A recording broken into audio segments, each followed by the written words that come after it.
کسی نے مٹکے سے پوچھا کہ تم اتنے ٹھنڈے کیوں رہتے ہو؟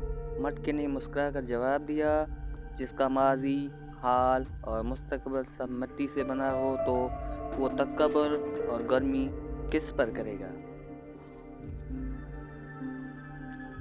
تکبر چاہے دولت کا ہو، طاقت کا ہو، رشتے کا ہو، حیثیت کا ہو، حسن کا ہو، علم کا ہو، حسب و نسب کا ہو، حتیٰ کہ تقویٰ کا ہی کیوں نہ ہو، انسان کو رسوائی کر کے چھوڑ دیتا ہے۔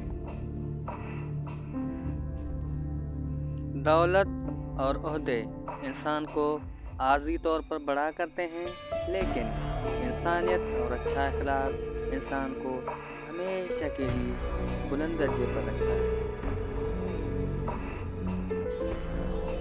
اگر لوگ تم سے متاثر ہو رہے ہیں تو تکبر نہ کرو، شکر ادا کرو اپنے رب کا، جس نے تمہارے عیب چھپا کر تمہیں لوگوں میں معزز بنا رکھا ہے۔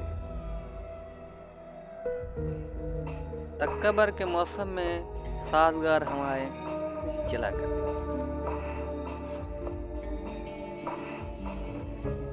یہ جو تیری انا ہے، ہونا سے فنا ہے، مطلب ہمیں انا نہیں کرنا چاہیے۔ کیا آپ کو پتہ ہے غرور ایک ایسی بیماری ہے جو کسی بھی کم طرف کو لگ سکتی ہے۔ آپ اگر صحیح ہیں تو کچھ بھی ثابت کرنے کی ضرورت نہیں، بس صحیح بنے رہیں، وقت خود ہی گواہی دے گا۔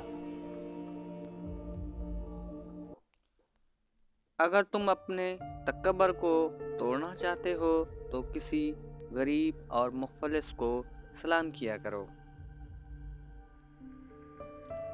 گناہ پر ندامت گناہ کو مٹا دیتی ہے، نیکی پر غرور نیکی کو تباہ کر دیتا ہے۔ دوسروں کو بے عمل سمجھنا یہ بھی دل میں چھپا ایک بڑا تکبر ہے۔ نہ قصور ہے ابن آدم کا، نہ قصور ہے ابن آدم کا، نہ غلطی ہے بنت ہوا کی، یہ سارے جملے تو ہوس نے ڈال رکھے ہیں۔ بہت غرور تھا چھت کو اونچا ہونے پر، بہت غرور تھا چھت کو اونچا ہونے پر، جب ایک منزل اور بنی تب وہی چھت فرش بن گئی۔ پتہ ہے انسان کیا ہے؟ نہ پوچھو ذات، سب مٹی، نہ پوچھو اوقات، سب مٹی۔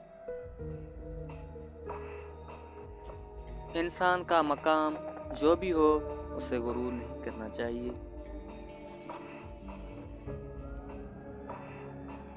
جب تک تیرا غرور اور غصہ باقی ہے، جب تک تیرا غرور اور غصہ باقی ہے، اپنے آپ کو نیک لوگوں میں شمار مت کر۔ کبھی نہیں سنا کہ انسان کو اس کی عاجزی لے ڈوبی، انسان کو ہمیشہ اس کا تکبر لے ڈوبتا ہے۔